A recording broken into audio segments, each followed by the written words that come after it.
بيضة، انا هفهمك بس. اوعى كده، سيب ايديا، انت اتجننت؟ اتجننت. ادفني حية، نفس فيا عبد الله، وادفني حية في شغلك وغضبك فيا، وسيبك ما تلمسنيش. واعرف مصلحتي في المصلحة عشان اشوف اذا كنت هبوس دماغه ولا هنسل كعب جزمتي على دماغه. انت بتقولي ايه؟ بتقولي ان انت وعمر بتحبوا بعض؟ ها؟ عامل منه يا كدابة. الحمد لله يا نور ان انت مش مكاني، ده راجل بشع بشع جدا. الحمد لله حبيبتي انك ما اتجوزتيهوش. بخبر انها حامل. كان خبر اسود بقى. ليه؟ لا ما تقوليش كده. ده انا زلاه بالقصه دي. وانا صغيره اتعرضت برضو، هقول لك تحرش وكده، بس هي كانت حاجه صادمه بالنسبه لي لان هو كان راجل يكاد يكون قد جدي. ممكن في لحظه وانت قاعد بتتفرج على التلفزيون تقع عينك على شخصيه في فيلم او مسلسل وتحسده على قوه شخصيته وثقته، او تتمنى ان يكون ليك نصيب من حظه في الحياه. بس الحقيقة إنك ما تعرفش حاجة إلا اللي انت شايفه بس. لحد هنا وانت جاهل حقيقي، لأن اللي ورا الصورة أصل الحكاية، وساعات ورا القوة بيكون في وجع أو ضعف محدش عارف عنه حاجة. ويمكن أوضح مثال ريهام عبد الغفور، اللي بتظهر في أدوارها بتقلب الدنيا في شخصيتها اللي تقدر تقول عليها دي اللي قادرة فعلا، بس ورا الأدوار دي في رحلة مختلفة خالص. رحلة بدأت بغضب والدها لما عرف إنها جاية للحياة.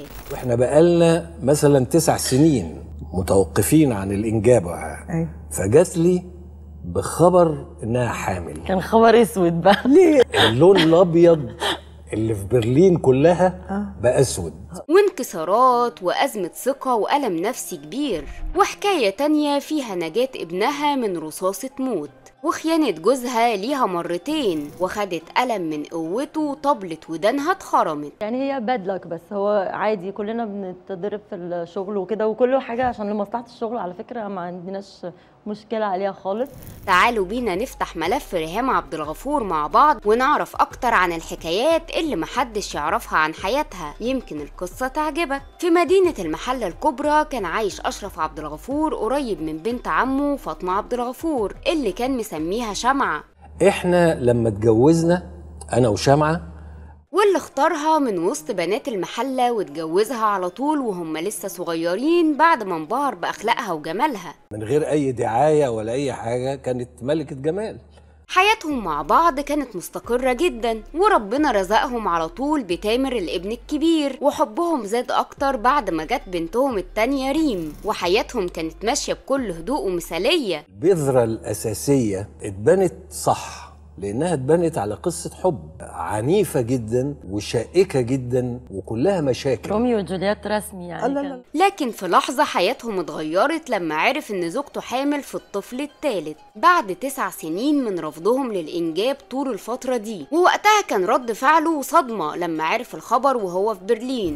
فجات لي بخبر إنها حامل. كان خبر اسود بقى. ليه؟ اللون الأبيض اللي في برلين كلها بقى اسود طول فترة الحمل دي، وانا شايف الحكاية كده.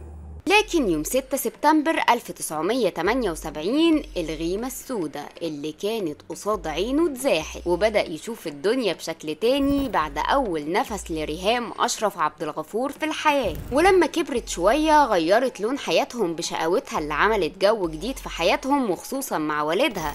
ومن ساعتها وهذا اللون اللي كان غامق جدا قدامي في شهر فبراير، من ساعتها ولغاية دلوقتي تدرج بكل ألوان الطيف الجميلة والحلوة والرائقة مما أحدثته ريهام في حياتنا. وكان باين قوي عليها انها متدلعة، وكلنا عارفين اخر العنقود بيكون ليه معاملة خاصة، لكن ريهام قالت عكس كده. كلنا مدللين يعني زي بعض، يعني يمكن اخويا اكتر شويه. حقيقي انا مش دلوعه خالص، يعني انا بشتغل وانا صغيره، حتى قبل كده ما بحب يعني مسؤوله شويه، اتجوزت بدري، فمش متدلعه قوي يعني. وكان في جزء تاني في حياتها كتير ما يعرفوش عنها او مش هيتوقعوا، وهي ان ورا شخصيه ريهام عبد الغفور القويه اللي بتظهر بيها في ادوارها، الا انها كانت بتعاني من ازمات في طفولتها. اولها مشكله تعتبر عاديه وبتواجه بنات كتير، وهي انها كانت بتعاني من رفعها المبالغ فيه، وده حطها في موقف محرج مع والدها. كنت بلبس بنطلونين فوق بعض عشان ابان تخينه، وابويا يقول لي يا بنتي كده هتعرقي وتخسي اكتر، ارحمي نفسك. لكن الحاجه الاكبر انها كانت بتعاني فعلا من شخصيتها اللي كانت ضعيفه ومهزوزه، وده مش المفروض انه يحصل، خصوصا ان والدها ممثل والجراءه لازم تكون موجوده في شخصيه الممثل. ابويا كان لما حد يجي يتصور معاه وانا صغيره وهو يحطني مثلا كده اخبي وشي، مش عايزه اطلع في الصوره يعني. لا التمثيل بصراحه يعني ليه فضل عليا، انا يعني وعانت من الجزء ده لدرجه انها راحت لدكتور نفسي علشان يساعدها تخرج من اللي هي فيه. في الوقت ده كنتي ممكن تروحي لدكتور نفسي يحللك مشكلتك، ولا كانت المشكله مش قوي كده؟ لا رحت فعلا. كان عندي انسكيورتيز جامده جدا بزياده يعني، فرحت كم مره كده. وطبعا جزء كبير من تكوين نفسية الطفل بيكون نابع من تربية الأهل، وده هيخلي أي حد يقول ممكن يكون والدها كان شديد أو صارم في تعامله معاها، لكن الغريب إن والدتها اللي كانت قاسية. لكن ريهام كانت بتنكر إن والدتها أثرت في شخصيتها. مامتي كانت أشد من بابايا. يعني جزء من سبب في أزمة الثقة دي؟ لا ما اعتقدش، يعني هي كانت شديده وحاسمه، لكن ملهاش علاقه الموضوع بازمه الثقه. لكن بعد انكارها اعترفت ان كان ليها جزء كبير من اللي عانته في طفولتها. جزء كبير صرامه امي كونسرفتيف قوي قوي قوي، محفزه جدا، فطول الوقت انا شايله هم زعلها على حاجات ممكن تبقى عاديه او ممكن تبقى في الشغل، او وهي مطلعه يعني دايما بتخوفني قوي انها هتزعل وانا ما بحبهاش تزعل، فده طبعا كان ليه تاثير كبير عليا. وكمان حكت عن موقف صعب جدا مرت بيه في طفولتها عمرها ما هتنساه طول حياتها. فانا وانا صغيره تعرضت برضو للكايند اوف حد ما كانش متوقع خالص ان هو يعني هقول لك تحرش وكده، حاجه في الاتجاه ده، بس هي كانت حاجه صادمه بالنسبه لي، لان هو كان راجل يكاد يكون قد جدي مش قد ابويا، وكان بالنسبه لاهلي حد موثوق فيه يعني. بس مع كل التخبطات اللي عاشتها ريهام وأزمة عدم ثقتها بنفسها، هنلاقيها خدت خطوة غير متوقعة في حياتها، وهي إنها اختارت تظهر للنور بدل ما تستخبى وتتحدى خوفها، بعد ما قررت تدخل المجال بسبب موقف حصل معاها بالصدفة. أنا دخلت تمثيل بالصدفة لأني كنت مع أبويا الله يرحمه في فرح، وأستاذ نور الشريف الله يرحمه قال لي مش عايزة تمثلي. أنا في الوقت ده من حياتي كنت مش عارفه خالص انا عايزه ايه، فقلت هجرب التمثيل، فجربت فعلا. رحت اوديشن على فكره من غير ما اهلي يعرفوا اصلا ولا اي حاجه، واتقبلت. ولما اتقبلت قلت لاهلي وكده، وامي اعترضت، ابويا كان بس قلقان عشان كنت في الجامعه وكده، وخدتها من هنا يعني. طبيعي هنلاقي ان والدتها رافضه، وده عادي بسبب شخصيتها القويه، لكن الغريب ان والدها كان ليه نفس ردة فعل والدتها على قرارها ده. ريهام افصحت عن رغبتها، كانت في منتصف الطريق، كانت في منتصف الدراسة، فأنا وقفت وقفة قدامها لأني كنت مشفق عليها إنها ممكن ما تنجحش في الناحيتين لو هي اشتغلت، وأصريت بإنها لازم تكمل دراستها. بس ريهام كانت متفهمة جدا اعتراضه، لأنه طبعا عارف عن الوسط اللي هي ما تعرفوش، فهو كان عارف أعباء المهنة، فكان مشفق عليا أنا كبني آدمة من الحاجات دي، لكن ما اختلفناش أبدا. لكن كان في حتة كده في شخصية ريهام بتحب العناد، فقررت إنها تتحدى الكل وتتحدى نفسها قبل أي حد، وخدت أول خطوة حقيقية في مجال التمثيل، وشفناها أول مرة على الشاشة الصغيرة في مسلسل العائلة والناس سنة 2000. أنا كمان بعتبرها أمي،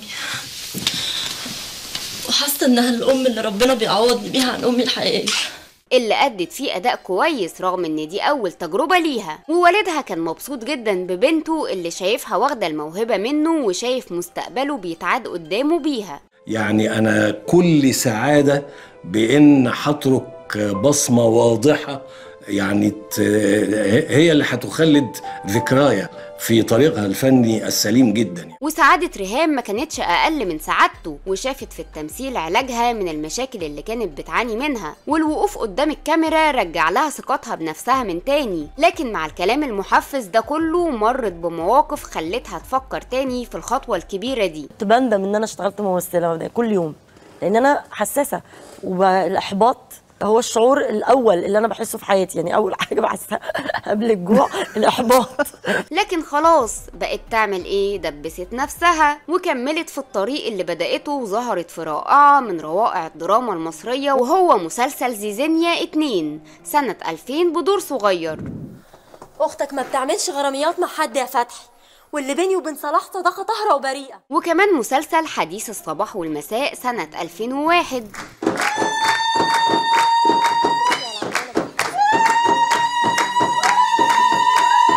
وظهرت في نفس السنة في مسرحية الملك لير مع يحيى الفخراني اللي علمها كتير في بداية مشوارها الفني.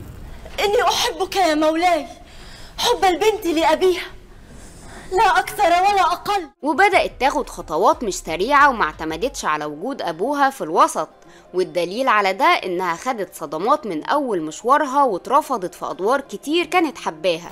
انا عملت اوديشن في حاجات ما اتخدتش فيها عادي. استاذ نور الشريف اول واحد قال لي امثل، وبعدين كنت المفروض امثل معاه في الفيلم بتاعه استاذ بوسي، وبعدين عمل لي بروف الترابيزه غالبا لاني فاشله تماما فما اتخدتش. ده كان بالنسبه لي الاول يعني اول بقى صدمه ان انا مش هشتغل في الحاجه اللي عامله حسابي عليها. وكمان في بدايه مشوارها كانت ريهام بتاخد مساحات معقوله في الاعمال، يعني مثلا شفناها في فيلم سحر العيون سنه 2002 بدور صغير. الحلال هو اللي انا قلته، دي بنت ساذجه مش عارفه مصلحتها، لو طوعناها على اللي في دماغها هتدمر حياتها. وفي نفس السنه ظهرت بدور اكبر شويه في فيلم صاحب صاحبه مع محمد هنيدي واشرف عبد الباقي.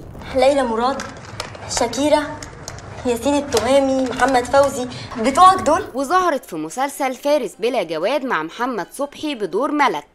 حبيبي انا ملحقتش اشبع منك، احنا اتفقنا شهر العسل يبقى 6 شهور، فات 5، يعني فاضل شهر. ومش ممكن ننسى ظهورها في مسلسل الحقيقة والسراب سنة 2003. لا يا تيتا، ماما ما جاتش من اصله، ماما في مصر. وكمان دورها ما يتنسيش في فيلم كان يوم حبك سنة 2004. بس انا اصلي نفسي اعرف طباعك اكتر، بتحب ايه ما بتحبش ايه. ده غير دورها في فيلم ملاكي اسكندرية سنة 2005 اللي أثبت وجودها بقوة. زي ما جبتني روح يلا. وكمان ظهورها في فيلم حريم كريم في نفس السنة كان خطوة مهمة جدا ليها. ايوه طبعا كنت صح، هما اللي كانوا اوفر شويه بس اوكي. نروح بقى لسنة 2006 اللي كانت مليانة بمحطات في حياتها المهنية، قدمت فيها دور مختلف تماما في فيلم جعلتني مجرما. ان شاء الله. معلش هو انت ايه اللي صحاك بدري كده؟ انا قلت اصحى بدري بقى عشان نلحق الخطف من اوله عشان ربنا يكرمنا. وجسدت دور فاتن حمامة في مسلسل العندليب، لكنها لما اتسألت عن إمكانية إنها تعمل مسلسل مخصوص عن السيرة الذاتية لحياة فاتن حمامة ردها كان غير متوقع. موضوع السيرة الذاتية ان جنرال سواء أستاذة فاتن حمامة أو أي حد معروف أخاف منه، يعني برضو زي ما بقول لك كل واحد عنده قدراته. أنا فكرة التقليد وكده مش موجودة عندي خالص، ما بعرفش أقلد أبدا. وكمان السنة دي شاركت في أول بطولة سينمائية ليها في فيلم بالعربي سندريلا. ازاي بس يا قمر، ما انت عارفه لا شهادة ولا شغلانة، ولا عايزاني اهرب من خدمه مرات ابويا وبناتها واروح اخدم في بيوت ناس تانيين. الفيلم اللي ندمت جدا انها عملته لانه ما ضافلهاش اي حاجه في مسيرتها الفنيه. غلطه وندمانه عليها؟ اشمعنى ده اللي ندمانه عليه؟ علشان حاسه ان انا كنت اصغر بكتير من مسؤوليه ان انا ابقى بطله العمل، وحاسه ان العمل لما ما ينجحش انا يعني هيتحط عليا قوي. وبعد السنة دي اختياراتها كانت غير موفقة لكام سنة كده، وأهم عمل قدمته فيهم كان دورها في مسلسل أفراح إبليس سنة 2009. طب ده أنا كنت بحس دايما إن هم مبدينك عني في كل حاجة، وعمري ما كنت بغير، بالعكس كان على قلبي زي العسل. وطبعا مسلسل الدراما الصعيدية شيخ العرب همام سنة 2010. امشي يمين وشمال، امشي على كفي حبيبي يا همام، اللي كانت طالعة فيه بدور الزوجة التانية ليحيى الفخراني، لكنها كانت مكملة عادي جدا في طريقها حتى لو بقالها سنين في المجال وما خدتش لسه فرصتها الحقيقية. أنا بحب التمثيل بس، يعني أنا مش غاوية قوي شهرة، ومش غاوية قوي صحافة، ومش غاوية قوي فوتوغرافيا، ومش غاوية قوي كل ما هو له علاقة بالموضوع. أنا بس بحب التمثيل. لكنها كل يوم بتثبت إنها قدرت تتغلب على شخصيتها الخجولة والحساسة اللي كانت موقفة لها حياتها، وعيطت لمجرد إن عمرو رمزي قال لها إنها مش بتمثل كويس وإن الجمهور مش فاكر لها حاجة. انت طلعتي بريئة بجد؟ لا عادي، بس بيجي لي إحباط بسرعة يعني. ليه؟ انت لسه في أول الطريق، يعني يجيلك إحباط ليه؟ ممكن تصلحي من أخطائك. معقول يعني. لكنها فعلا كانت حاسة ده من جواها، مش مجرد كلامه اللي خلاها تتأثر، لحد ما جات لها الفرصة والنقلة الحقيقية والكبيرة سنة 2011 بدورها في مسلسل الريان مع خالد صالح وصلاح عبد الله وباسم سمرة. خير يا مرات اخويا. لا اله الا الله، استغفر الله العظيم، ما تعمليش كده يا بدريه. حياة عيالي ولا ما هربيهم، انا ما جالي نوم من ليلتها. المسلسل كان بيحكي عن سيرة رجل الأعمال المصري والمعروف أحمد الريان، اللي عمل ضجة كبيرة جدا في الثمانينات بسبب اتهامه في قضايا توظيف أموال وعمليات نصب بمبالغ ضخمة، لحد ما في الآخر اتحكم عليه بالسجن 23 سنة، وهي كانت طالعة بدور مرات أخو أحمد الريان، وبسبب الدور ده اترفع عليها قضية من الشخصية الحقيقية المدام شكرية. وهو المؤلف كان دفاعه ان هو كاتب في كل حلقه ان في حاجات من وحي خياله، وهي ما كانتش عاجبها دوت، فالموضوع كان ما بينهم وما بين بعض. انا اتخذت كده بس في الرجلين لاني اللي عملت بس القضيه خلصت وما بس ما افتكرش ان هي اصلا لا ما افتكرش ان هي اصلا استمرت حتى في حياتها. يعني ما هي توفت في حادثه رمضان اللي بعد مسلسل الريان على طول. وريهام لمست نجاح الدور في كل حاجه حواليها، وبعد الريان اتنوعت ريهام في أعمالها بشكل ملحوظ، وشاركت في دوبلاج مسلسل قصص النساء في القرآن. ما هذه الضوضاء؟ صوتكم ما يصل إلى كل من في القصر. وظهرت سنة 2012 في مسلسل الإخوة الأعداء، وسنة 2013 ظهرت في مسلسل الداعية. هي قصدها تفرحك. سيبك من قصدي وقصدها، أنا معرفش صحيح الدين. لكن سنة 2014 كانت مهمة جدا في حياتها لما خدت دور بطولة في مسلسل الخطيئة مع شريف سلامة. حاولنا نعوض ال 11 سنة اللي فاتوا في ليلة واحدة، اللي دفع ثمن خيانته. وبمناسبة الخيانة، ريهام عبد الغفور في الحقيقة بعيدا عن التمثيل اتعرضت للخيانة من زوجها الأول والد ابنها يوسف، اللي اتجوزته وهي في سن صغير، لكن ما صرحتش عن السن بالظبط. هو بس احنا الاتنين كنا صغيرين، فالمسؤولية كانت كبيرة علينا وبتاع، وبعدين هو مثلا خني، انا كان استيعابي للموقف ساعتها اللي هو تابوه معرفش ايه، ما اديتوش فرصة تانية. لكن تصريحاتها انها اتجوزت صغيرة قلب السوشيال ميديا، وطلع وقتها ان سنها كان 12 سنة لما اتجوزت، لكنها نزلت بوست على الفيس بتنكر فيه الخبر، ومرت بفترة صعبة لما والدتها أصرت عليها ترجع له تاني بعد خيانته ليها. ده كان الموقف الكبير اللي انا غضبت من اهلي فيه، ان هم اصروا ان انا ارجع لطليقي، مع اني انا كنت بعدت وكنت ما بقتش عايزه ارجع، فاصروا جدا عشان خاطر ابني وكده اهوت، ورجعت، بس رجعت تحت ضغط، فكانت النتيجه اني ما بقتش عارفه اتعامل. انا طلعت مرتين بسبب خيانه على فكره. نفس الشخص وفعلا سابته واتجوزت المره الثانيه من شريف الشبكي اللي اتعرفت عليه بالصدفه. انا شفت جوزي فبص لي كده في عيد ميلاد، وبعدين راح ورجع وما اعرفش. لا يعني قبل ما تتجوزوا؟ قبل ما اتجوز بقى بكتير. وبعدين راحت الايام وجت الايام، حكى لي بقى ان هو في وقت ما اما هو كان خاطب اصلا، يعني مش في دماغه خالص، قال لصاحبته الانتيم لما شافني في المسلسل ده انا عايزه اتجوز البنت دي اللي انا عايزه اتجوزها. وعلاقتهم ببعض لسه قويه لحد دلوقتي، وده بيبان في ظهورهم مع بعض. لا هو اللي عكسني طبعا يعني. حلوه ليكوا بس انت اللي في الاخر ضحكت عليا وجوزيني يعني. وقعته، بس تعبني شويه، بس في الاخر يعني وقعته. وأنجبت منه ابنها التاني فاروق، وزوجها شريف الشبكي وقف جنبها سنة 2015 لما حصل اشتباكات من الإخوان في الجيزة على كوبري الدقي، ورصاصة دخلت شقتها اللي في الدور السادس وعدت من فوق ابنها يوسف. ولقيت ابني نط واستخبى جنب الحيطة اهي، ولقيت الرصاصه خرجت كده من فوق دماغه بالظبط. قعدت افتش فيه لان انا افتكرت ان هو لا معلش يعني هو كان قاعد في نفس الوضع ده اللي متصور فيه، في نفس الوضع ده. وبسبب قلقها على عيلتها قررت انها تنقل وتعيش في مكان تاني خالص. سبت بيتي وكده ورحت اجرت في حته تانية. عزلتي على طول يعني؟ عزلت ما قدرتش بقى، كنت خلاص بقى جالي فوبيا. وسنة 2015 حصل معاها كذا موقف أغرب من بعض، غير الرصاصة لما خدت قلم من خالد النبوي في مسلسل مريم. عشان جالي باد لك في اللحظة دي يعني، بس اتضرب بشكل معين، انها جت بطريقة معينة على الودن فعملت لي ثقب في طبلة الودن دي. وتعرضت لانتقادات بسبب دورها في مسلسل حارة اليهود لأنها كانت طالعة بدور رقاصة. جننتيه، هبلتيه يا ابتهال. واتعلمت تفاصيل الرقص من الراقصة لوسي. لا اي حاجه غير لاني ما بعرفش ارقص بلدي، فكنت مخضوضه قوي، لكن قلت لا يعني هعمل كده وهحاول يعني ما تشتمش قوي ايه اللي بتعمله ده. لا يعني فعلا هتطلعي رقاصه وبترقص. هطلع رقاصه وبترقص حقيقي. وبتمرن حاليا بقى الرقص البلدي، وكمان بقى رحت كمان لاستاذه كبيره لوسي بتديني كده تيبس اعمل ايه يعني. وزي ما الدور كان جريء على الجمهور، كان جريء برضه بالنسبه لابنها الكبير يوسف. بيشوفوني ابني بيتخض كده، ابني الكبير بيبص لي كده، مش ماما حصل لها ايه؟ ماما اتجننت ولا ايه اللي هي بتعمله ده؟ وسنه 2017 كمان كانت مختلفه في حياتها، بس على مستوى مسيرتها الفنيه، لما شاركت في كذا عمل اقوى من بعض زي فيلم الخليه،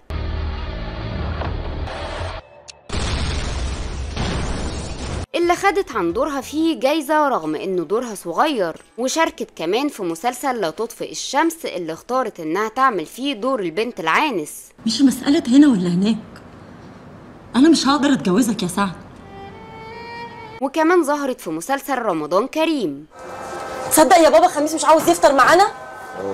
وبسبب رفضها انها تعمل الجزء الثاني منه دخلت في خلاف مع السبكي بسبب تصريحه المهين عن الفنانين اللي رفضوا يكملوا الجزء الثاني، انهم شايفين نفسهم قوي وفاكرين نفسهم نجوم، لكنها لما ردت عليه كان ردها في الجون. مش لطيف قوي واكيد اتضايقت، لكن لا ما ردتش ولا اي حاجه، اكيد مش هرد على حد قد ابويا يعني.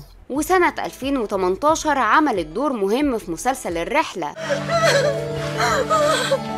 يا سلمى يا سلمى.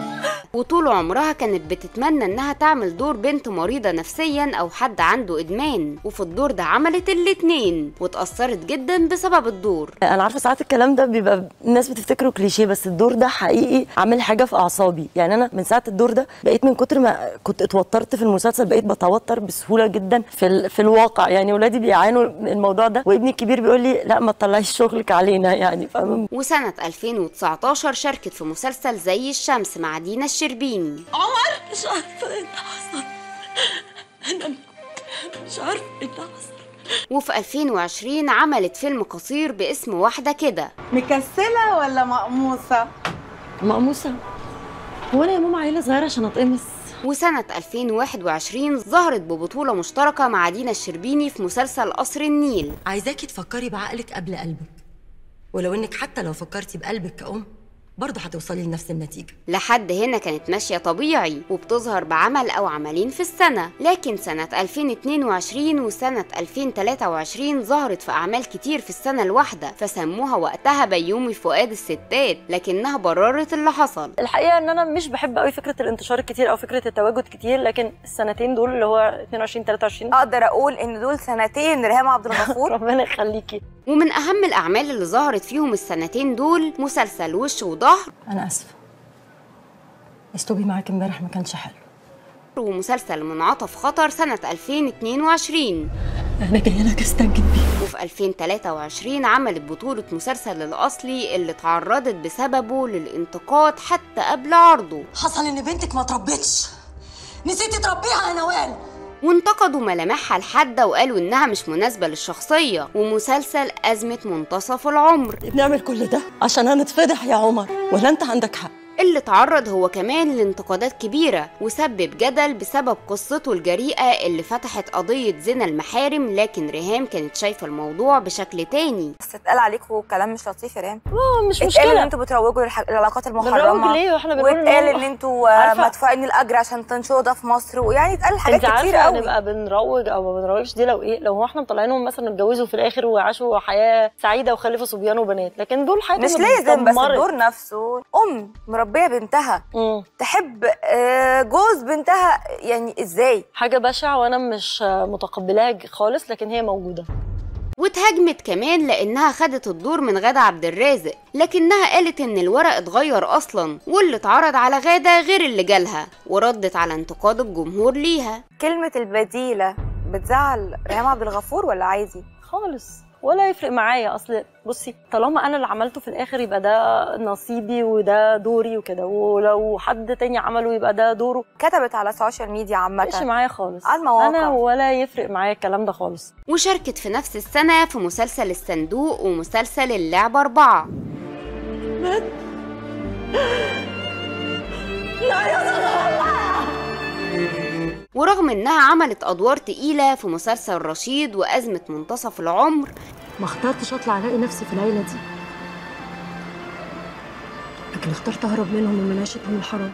إلا إنها في مهرجان القاهرة للدراما سنة 2023 ما كانش ليها نصيب من الجوايز، ولا كأنهم شايفينها في كل الأعمال دي. حتى زمايلها الفنانين استغربوا إنها ما اتكرمتش، ومنهم كريم فهمي، والموضوع بقى ترند. أولا الجوائز الخاصة بلجنة التحكيم كلها في محلها ما عدا غياب ريهام عبد الغفور، ودي مش أول مرة تتظلم فيها، وحكت في بدايتها عن كذا عمل استبعدوها منه بعد ما عملت بروفا. عدى عليا حاجات اترفضت في الشغل، وعدى عليا حاجات اترفضت اخر كإنسانة مرة كمان. اترفضتي فيها كان امتى؟ مش فاكرة؟ مش عارفة لأنه مش من قريب. بقيتي نجم بقى ومش بترفض؟ لا مش مسألة كده والله، بس خلاص بقيت ناس عارفة فما بيعرضوش عليا إلا لو هم شايفيني في الدور يعني. وده بيأكد كلامها إن والدها فعلا مش بيتدخل علشان يشغلها، أو كلامها إن الواسطة مش في حياتها. هو أبويا مبدئيا عمره في حياته فكلم اي حد او عمل اي حاجه ان انا اشتغل معاه، لان دي مش ثقافتنا احنا. هو بيقدرني وانا بقدره. لكن والدها ما كملش كتير معاها، وتوفى في نفس السنه اللي كانت بالنسبه لها اكتر سنه ضحكت لها في حياتها، سنه 2023، وهو معدي سن ال80. واتكلمت ريهام عن وفاته بطريقه مؤثره جدا. افتقادي لابويا طبعا لان هو كان الاب المثالي يعني، واكتر يعني كان اب اكتر من المثاليه حتى، يعني كان متفهم قوي. يعني عمري في حياتي ما احتجت اشرح له نفسي خالص، عمري ما احتجت ابرر اي موقف عملته حتى لو موقف غلط. هو فاهمني، هو مستوعب، هو understanding، حنين بشكل مبالغ فيه. طريقه الوفاه كانت برضو قاسيه. الحمد لله على كل حال، احنا راضيين قضاء ربنا طبعا، واكيد ليه حكمه كبيره.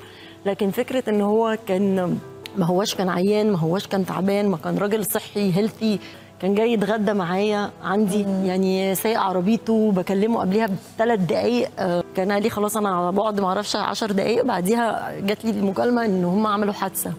فانا عارفه ما تحسي انك ما لحقتيش حتى، يعني انا كان اودعه. واللي طمنها عليه العلامات اللي ظهرت على وشه وقت غسله، واعتبرتها علامه من علامات حسن الختام. هو حتى في الغسل او حاجه، انا شفت في الغسل ناس بتبقى مبتسمه، بس ده ابويا كان اول حد اشوفه يعني يكاد يكون بيضحك، لدرجه ان انا لما انا اتخضيت افتكرته صاحي، لان هو كان بيضحك. انا عمري ما شفت حد اسنانه باينه وهو متوفي يعني، فهو اكيد في حته كويسه قوي الحمد لله. ورغم الالم ريهام كملت ووقفت قدام الكاميرا من جديد، وكان اخر ظهور متالق ليها في مسلسل ظلم المصطبه سنه 2023، واللي اكد انها لسه واقفه على رجليها ولسه عندها كتير تقدمه.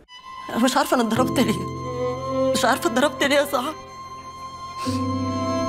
ودلوقتي وهي عندها 47 سنة قدرت تبني من شغلها في الفن ثروة توصل لحوالي 150 مليون جنيه كمتوسط لأجور الفنانين في مصر. لكن مع كل ده ولسه ناس كتير شايفين إنها مظلومة فنيا، لا لقت التكريم اللي يليق بيها ولا الأضواء اللي راحت لناس أقل منها موهبة وأقل عطاء. وده بيأكد إن الوسط الفني بقى ماشي بحسابات غير اللي اتربينا عليها. الموهبة لوحدها مش كفاية، ولو الفنان ما عملش تنازلات أو علاقات هيفضل بره الحسبة، لكن في الآخر الجمهور هو الحكم، والجمهور عارف مين اللي يستاهل يفضل متربع في مكانه مهما حصل. والسؤال دلوقتي، انتوا شايفين ريهام عبد الغفور أخدت حقها ولا فعلا اتظلمت زي ما بتقول؟ اكتبوا لنا رأيكم في الكومنتات.